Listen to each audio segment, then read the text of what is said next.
eegi doon hadda siyar of kooban xaaladda muqdisho ee haatan waa la kala shirshiray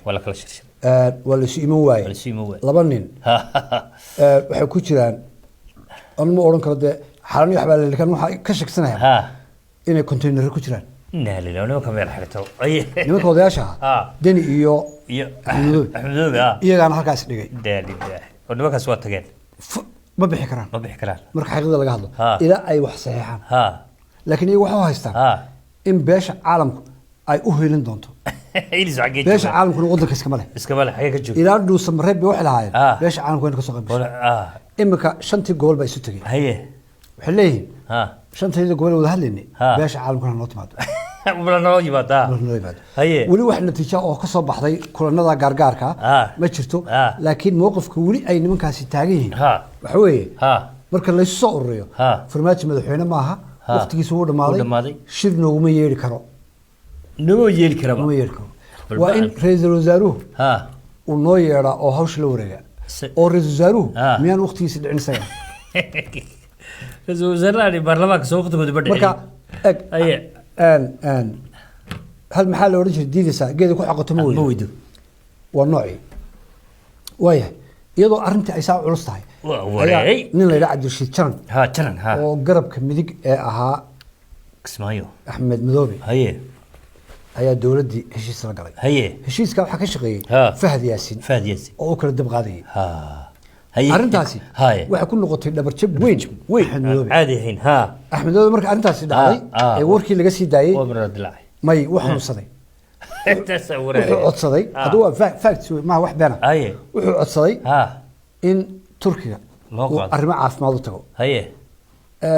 dabeetana dowladdii iyo wixii arrintii waa la isla eegay waxaa la yidhi dadka qaar ay aaminsan inuu baxsanayo allahuma inay dee caafimaad darro ahaydna laga yaabay oo arrimaha dee jalanka iyo meesha soo galay ciidamo kaloo xagga la geeyo fadra waxa inuu ka qaadan waa suurtagal oo hurdaan dhacday dhibaato dhacday wuxuu sameeyey markaa waxaa lagu yidhi turkiga aad u tegaysid ayaa halkan jooga laftiis turkiga kuu soo gelaya ku daweynaya laakiin diyaarad ma fulaysid isaguna wuu diiday cudurkaas cudur diyaaradeed buu noqday inuu diyaarad fulo meelaha u baxsado nimankii sidii karantiin bay ku jiraan sidii covid-19 ninka la yidhahdo axmed madoobe wuu ka akhlaaq badan yahay deni 100% denina wuu ka siyaasad badan yahay axmed madoobe 100% cuntada xitaa wuxuu is hordhigaa ninka la yidhaahdo axmed madoobe haddii roodhi loo keeno xalale axmed horta dhuu xidha cun anuu telefoon waxbaan ku hadlaya digirtaa waxaa iska yar odaygu markuu arko inuu yar axmed madoobe dhiman waayo ayuu markaasna bismillah yidhahdaa oo cunaa isagoo iska horreysiyaa labadaasi soomaali iyagaa la hadhaya labadii la hadhay waayahay ninkaas wuxuu la soo wareegay baa leeyahay in ka badan 30 baabuur oo kuwa dagaalka ah waa cabdirashiid jananka iyo ciidamadii oo dhan uu xag u soo wareejiyay waayahay ninkan nin wanted buu ahaa nin jeel ka baxsaday buu ahaa oo u cararay xagga wasiirka arrimaha gudaha ee Jubbaland Kenya aad u jeclada soo dhaweysay axmed madoobe baa soo dhaweeyay axmed madoobe horta waxaa la sheegay cabdirashiid janan siduu ugu kalsoonaa 20 reer macallin quwaaxiisa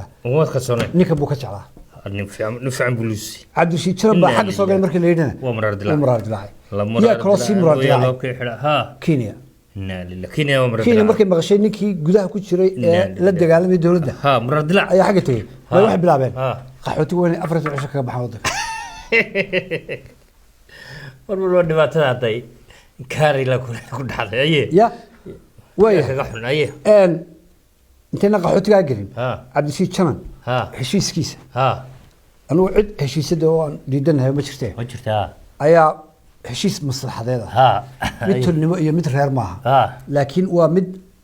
lagu madax jabinayo waxa ka socda Jubbaland ee axmed madoobe horkacayo dhaqaale imanaya waxa imanaysa heshiiskaasi magangeliyo inuu helo ninkan dalka Turkiga ayaa ballan qaaday in وصيه دقناشو الف عنبوه ملف عنبوه عبد الرشيد نوح سو دغالمي وحوها الاتحاد الاتحاد الى الاتحاد الى هدا اي بحبد ردي نكاس لا لا meel walba jeexantahay meel uu ku nasto haldi soo fiicnatay oo ribashkan iskaga daayo ma jido ay waynu doontaa marka wuxuu tagi doonaa turki waaliya lacag waxa lagu kharash gareyn doonaa ilaa 3 milyan oo dollar 3 milyan oo dollar oo deganaanshiisa xagaas balba 2 milyan oo imika ciidamadan soo wareejintooda wisna jira inta soo misa haya $5 million oo lacag badan ayaa lagu kharash gareynaya oo lacag badan haddaan saa la sameyn axmed madow waxa lagu la dagaalamaya 10 milyan de وين حقك كلا لو درا وين حقك كلا لو درا waayahay dhiga lab turkigan eegay haye turkiga naftiisa ayaa isaguna wareer kala wareer weeyaan wuxuu waxa ka sii horeeya ninka Abd Rashid wuxuu tagi doonaa dal aan afkooda aqoon wuxuu tagayaa dal aan hore u arag dad aan hore u arag nolol cusub waxa soo dhan waxay ku noqonaysaa dhibaato weyn laakiin yaa ka horeeya colonel Arre ayo ka soo tababaraya korneelka dhamada jooga oo masaajid gaar ku tukada ayay oo isagana xaq sidaas oo kale ka geeyay isaguna heshiiskaas isagoo hadba Soomaaliland lacag badan ma haysato 300 milyan bay siiyeen berigi oo ka dhamaatay 300 milyan ka dhamaatay ba iyo inaan wadanka ku soo noqon dawdiisu joog ya halkaas joogaya wuxuu joogaa Turkiga oo masaajid buu isaga cibaadaystaayo ila waa nin de meel waaweyn iyo wax ka soo ciyaari jiray imika aan meel u shaqo tageen oo tala cid ka qaadanay waa colonel Arre marmar buu soo maqrib tukada hadana mar labaad tukada haldiisu xumaad haye Abd Rashid ninkaas ka horeeya jananka soo dhaweynaya oo tagi doona waayahay ciidamadaas oo dhan waa la soo wareejinaya haye ciidamo cusub waa la geeyay gobolka Gedo ciidamadan harmacadka horta wax ma ka taqaanaa yaasiin harmacadka maay ya wiilal yar baa lagu yiri libxiyaa oo aan waaban oo nixin oo meel kasta waajibaadkooda gudanaya ereyga harmacad waa taqaanaa af Ingiriisi waa report sama waa harmacadka af Carabi waa adiga la hadda af Carabi ma yaqaaniin af Carabi ku sheegay wax lagu yiraahdo dabeetana waxba ismaaj garanaya waxba isu ekaanaya harmacad af Carabi wax lagu yiraahdaa fahd هاي ما في عنه فهد بعربي وياه فهد ياسين بانا ومقعيس وعربي سنة الله يخليك وعربي سنة ما يدري سمر كان هرم عض بكرجي سمر هرم عض بجرانسة لكن فهد وما يغنن إن عربي ده يتاي النمر هو تايجر أما الشبارك لكن هرم عضك وفهد الكهول باكوتشر مقعيس ولا بحي يا هي وياه كوسنا وكوا حالة مقادة مقدشو باش عالمك أي أقدرن هي إنجليز كورقدي سو قرين أي عنانيا دولة فدرالكا ولا وين سيدانتا لوجو سماية وين لقبتها دورش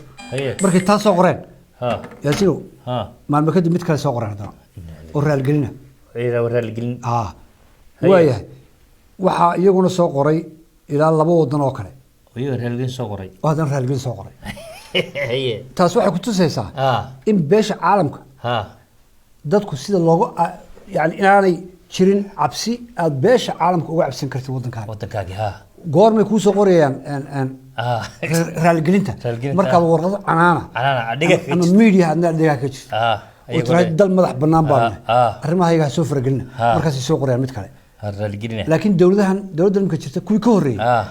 warqada ugu horeysay beesha caalamka soo qorto ay biqi jireen gabre oo sida warqadun baa oranay qabta xaaladina waa xuntahay oo kan waan qaadan laakiin ku hadda jooga warqadii mid labadeeda bay qorayaan intaasa iyagana khalqa caynkaas ayaa ku dhacay baa galay waaye Puntland baan tagaynaa marka haye